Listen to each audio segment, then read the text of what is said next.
చెగోవెరా పేరు చెప్పగానే మనకి చాలామంది పవన్ కళ్యాణ్ ఫ్యాన్స్ కానీ చాలామంది ఇప్పటికీ పోస్టర్లు వేసుకుంటారు. అంత పెద్ద అంటే అందులో ఒక పోస్టర్లో కూడా భారతీయ చలనచిత్రంలో ఫస్ట్ టైం చెగోవెరా చరిత్ర బయోపిక్ తీస్తున్నామని వేస్తారు సినిమా. ఆ విషయానికి వస్తే బిఆర్ సభావత్ నాయక్. సో దానికి ఆయనే రచన, డైరెక్షన్ కానీ అండ్ యాక్టర్గా తనే ఆ పాత్ర కూడా పోషించారు. సినిమా ఓవరాల్గా ఎలా ఉంది అంటే చాలామంది యువత ఇన్స్పైర్గా తీసుకునే హీరో, తను నిజంగా హీరో, రియల్ హీరో అనమాట. సో ఆ కథ ఎలా ఉంది, కథనం ఎలా ఉంది?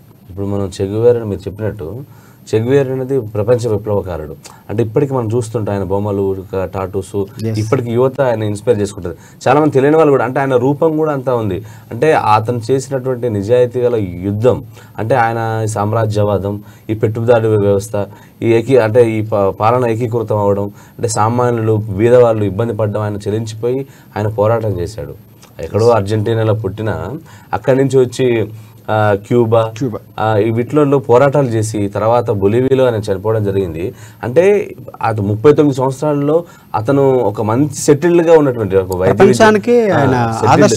అతను సెటిల్డ్గా ఉన్నట్టు ఒక మంచి వైద్య విద్యార్థిగా తను అనుకున్న లక్ష్యం చేరుకున్నాడు. కానీ ఇప్పుడు అతను మోటార్ సైకిల్ చేసినటువంటి ప్రయాణం, క్యాస్ట్ వీళ్ళందరూ కలవడం వల్ల, క్యాస్ట్ లాంటి నాయకులు అక్కడ ఉన్న పరిస్థితులు ఇవన్నీ కూడా వీటికి అన్నిటికీ దూరం చేయాలంటే, అంటే ఈ పేదరికాన్ని నిర్మించాలంటే, ఈ పెట్టుదారి వ్యవస్థని, సామ్రాజ్యవాదాన్ని రూపుమాల్పాలంటే, అంటే నిర్మూలించాలంటే ఏం చేయాలి అనేది ఆయన కొంతమంది అంటే దేశాన్ని, అంటే చాలామంది ఒక ప్రాంతంలో ఉద్యమాలు, విప్లవాలు చేస్తారు. కానీ ఈయన దేశాలకు ఈ విప్లవాన్ని ఆ రోజుల్లో తీసుకెళ్లాడు. అప్పుడు చాలా అందరినీ, అంటే అక్కడ ఎక్కడికి వెళ్ళినా అక్కడ సైన్యాన్ని ఏర్పరచుకోవడం, వాళ్ళ కోసం, పేదవాళ్ళ కోసం పనిచేయడం, అంటే ఆ దేశం కోసం, ఆ దేశంలో ఉన్నటువంటి పీడిత ప్రజల్ని స్వతంత్రులుగా చేయడం కోసం అంత చేసింది. క్యూబాలో, అంటే క్యూబా తర్వాత మన తెలుగులోనే వచ్చింది ఈ స్టోరీ. సో ఇటువంటి త్యాగం చేసిన సినిమాలో ఈ బిఆర్ సభావత్ నాయక్ అనేటువంటి డైరెక్టరు, అతను ఒక చిన్న స్థాయి నుంచి వచ్చి ఒక అభిమాని. యాక్చువల్గా ఆయన సందర్భంలో చెప్పాడు, పవన్ కళ్యాణ్ అభిమాని. పవన్ కళ్యాణ్ సినిమా ద్వారా ఆయన ఎవరో తెలుసుకోగలిగాం. పోస్టర్లో కూడా పవన్ కళ్యాణ్ ఏర్పరచుకున్నారు. ఆ సినిమా ధర చేసుకుని ఆయన దాదాపు కోట్ల రూపాయలు ఖర్చు పెట్టాడు. అసలు ఆయనకు సినిమాకి సంబంధించి, ఇండస్ట్రీకి సంబంధం లేని వ్యక్తి, ఒక అభిమాని తెలిస్తే ఎంత రిస్క్ చేస్తాడు. ఇండస్ట్రీలో ఎంతమంది ఉన్నా కూడా సాహసం చేశాడు. అసలు ఇటువంటి స్టోరీ చూస్తే అది కొన్ని పాన్ ఇండియా లెవెల్ కాదు, పాన్ వరల్డ్ లెవెల్లో సినిమా చూస్తారు. ఎందుకంటే చెగువేరా అంత గొప్ప నాయకుడు అనమాట. అటువంటి సినిమాని ఇతను ఎట్లా చెప్పగలడు అంటే, కోట్ల రూపాయల జీవితాన్ని రిస్క్ చేశాడు, ఒక చిన్న సాధారణమైనటువంటి వ్యక్తి. సో దాంట్లో చెప్పడంలో కూడా చాలా చాలా ప్లాన్గా తీసుకున్నాడు, కొన్ని ఘట్టాలు తీసుకున్నాడు. దాంట్లో తనకున్నటువంటి లవ్ స్టోరీ అదంతా తీసుకున్నాడు. తన పోరాటాలు చేసిన విధానం కానీ, తను ఎలా మలుచుకున్నాడు విధానం కానీ, ప్రతి ఒక్కటి కూడా డీటెయిల్గా చెప్పగలిగాడు. కాకపోతే ఇక్కడున్న పరిస్థితులకు అనుగుణంగా, అంటే అతను అక్కడికి వెళ్ళి క్యూబాకి వెళ్ళి చేయలేదు, బొలివియాలో అక్కడికి వెళ్ళి చేయలేదు, షూటింగ్ చేయలేదు. కానీ ఇక్కడే చేసి, ఇక్కడ ఉన్న అడవుల్లో తనకున్న బడ్జెట్ మేరకు చేసి మొత్తానికి మాత్రం ఒక స్టోరీని, అంటే ఒక చెగువేరాల బయోపిక్ మనం పుస్తకాలు చదువుతాం, కానీ దృశ్య రూపంలో చూడాలంటే మాత్రం మనకు తెలిసిన భాషల్లో, మన తెలుగు భాషలో చూడాలంటే మాత్రం ఖచ్చితంగా ఇప్పట్లో వచ్చే సినిమా ఇదే చూడాలి, అంటే ప్రతి యువత చూడాలి. ఎందుకంటే అతని పోరాట స్ఫూర్తి ఎంతో స్ఫూర్తిదాయకమైనది, ఆదర్శం, స్ఫూర్తిదాయకం. అంటే అటువంటి పోరాటాలు ఎందుకు వచ్చాయి, అటువంటి పోరాటాలు చేయడం వల్లనే ఆయన్ని ఎంతో మంది ఇన్స్పైర్ అయిపోయి మనం చూస్తుంటాం. ప్రతి పోరాటం అనేది ఎక్కడి నుంచి పుడుతుంది, అట్లాంటి విప్లవకాలను చూసే ఇప్పుడు, అంటే సమాజంలో చాలామంది స్వతంత్రంగా ఉండాలన్నా, ఎదుగుతున్నా, అందరిలో సమానత్వం పెరుగుతుందన్నా, అంటే తారతమ్యాలు తీవ్రత తగ్గుతుందంటే కారణం ఇట్లాంటి పోరాట ఫలితమే.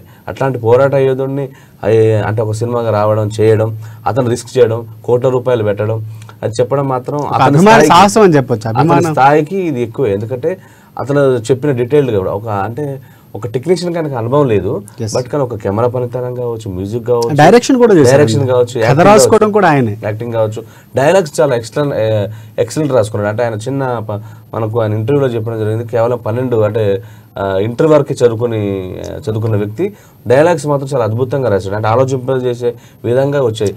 ప్రముఖులు కూడా ఆయన ప్రశంసలు కురిపించారంటే మనం అర్థం చేసుకోవచ్చు ఆయనకున్నటువంటి టాలెంట్ ఏందనేది కూడా చెప్పొచ్చు.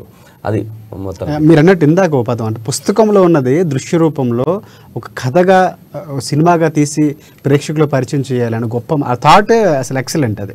సో అది నిజంగా మీరు అన్నట్టు పాన్ ఇండియా ఒక రాజమౌళి లాంటి గొప్ప డైరెక్టర్ పట్టుకుంటే, సో వరల్డ్ వైజ్గా రిలీజ్ అవ్వాల్సిన సినిమా. సో సినిమా ఓవరాల్గా, అంటే తనకున్న, మీరు ఇందాక చెప్పారు, లిమిటెడ్ బడ్జెట్లో తను తీసిన సినిమా కానీ, కథ కానీ, కథనం కానీ ప్రేక్షకులు ఎంతవరకు ఆకట్టుకుంది అనుకోవచ్చు మనం, యువతకు ప్రధానంగా ఎంతవరకు ఇన్స్పైర్ చేస్తుంది?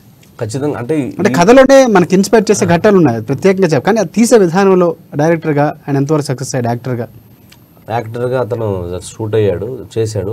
కొంచెం నేటివిటీకి సంబంధించిన చిన్న ఇష్యూస్ ఉన్నాయి, కానీ కథ మాత్రం చెప్పగలిగాడు. ఆ పాత్రల ద్వారా అతను నిజ జీవితంలో ఎట్లా జరిగింది, అతను ఏ పరిస్థితుల వల్ల అతను చివరికి అమరుడయ్యాడు, 40 ఏళ్లలో అంటే 39 సంవత్సరాలలో ఎట్లా అమరుడయ్యాడు, అంత చిన్న వయసులోనే ప్రపంచాన్ని గడగడలని, అంటే ప్రపంచంలో ఆయన ఆలోచింపజేసింది. ఆయనకు ప్రపంచవ్యాప్తంగా అభిమానులు. ఆయన ఒక తెలుగులోనే చేశాడు, కానీ అది భారతదేశంలో ఉన్నటువంటి అన్ని భాషల్లో కూడా ఈ సినిమా చేయగలిగితే, అంటే చెగువేరా ఎట్లా ఆయన స్థితిగతులు ఎట్లున్నాయి, అతని కుటుంబ నేపథ్యం ఏంది, అతను ఉద్యమ నేపథ్యం ఏంది, ఇవన్నీ తెలుస్తాయి. ఎందుకంటే అటువంటి సినిమాలు ఎందరికో ఆదర్శంగా ఉంటాయి. ఆయనకు కూడా 4 డబ్బులు రావాలంటే కూడా అందరూ చాలా మంది ఈ సినిమాలో పవన్ కళ్యాణ్ చూస్తే బాగుంటుంది అనుకునే రేంజ్ కూడా ఉండేది, అంటే ఒక రకంగా అలాంటివి ఉండేవి. సో దీన్ని ఇన్స్పైర్ చేసుకున్న తర్వాత సినిమాలో వచ్చే అవకాశం ఉంది అనుకోవచ్చు ఫైనల్గా మనకి. ఖచ్చితంగా వస్తుంది, ఎందుకంటే ఇది మనకు ఇండియాలో టచ్ చేయలేదు, బట్ చేస్తే మాత్రం పెద్ద సినిమా అవుతుంది. ఇది వరల్డ్ సినిమా, ఎందుకంటే ఇది ప్రపంచ విప్లవకారుడు కాబట్టి ప్రతి భాషల్లో ఆయనకు అభిమానులు ఉన్నారు, ప్రతి దేశంలో ఉన్నారు. ఖచ్చితంగా మంచి సినిమా అవుతుంది, చేయాలి. దాదాపు ఈ సినిమా తర్వాత మరిన్ని సినిమాలు కూడా వచ్చే అవకాశం ఉంది. ఇది చేశారంటే ఒక ప్రయత్నం మొదలుపెట్టాక ఈ ప్రయత్నాన్ని ఇన్స్పైర్ చేసి మరికొంతమంది సినిమాలు చేయడానికి కూడా ఆస్కారం కూడా ఉన్నటువంటి పరిస్థితులు మనం ఎన్నో చూసాం. ఇది కూడా రావచ్చు అని మనం అనుకోవచ్చు. రైట్, థ్యాంక్ యూ మీ విశ్లేషణ అందించినందుకు. అండ్ ప్రధానంగా ఈరోజు పిండం సినిమా, చెగువేరా, బయోపిక్ సంబంధించి చాలా సినిమాలు ఉన్నప్పటికీ మనకి సమయభావంలో 2 సినిమాల గురించి మనం మాట్లాడుకోగలిగాం. పూర్తి విశ్లేషణ అశోక్ గారు ఇచ్చారు. ఇది ఇవాల్టి హిట్ ఎఫ్ అట్ట. మరో వారం మరికొన్ని సినిమాలతో మీ ముందుకు వస్తాం. అంతవరకు చూస్తూనే ఉండండి అమ్మా న్యూస్, నిజం కోసం జనం కోసం.